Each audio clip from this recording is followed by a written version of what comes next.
Hello YouTube, this is Southpoint Repointing.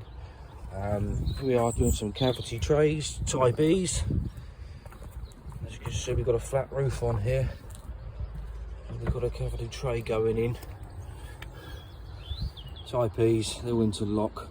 We leave these gaps open here for wheat bench to go in all the way along in between each two, so you can see the wall ties have been done.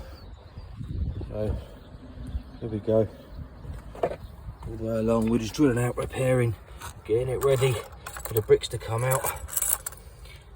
And the next tray will go in next to this one. Get to the end there, probably by the end of the day.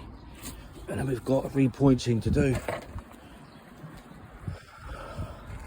on this wall. So we get this cut out today, ready for pointing tomorrow. Fun and games. The annoying thing about this job is all the little insulation beads. Horrible things, millions of them. I'm having to suck them all up in my dust extractor. Still bloody get rid of them. But anyway, I'll get some more videos on here once the pointing's done.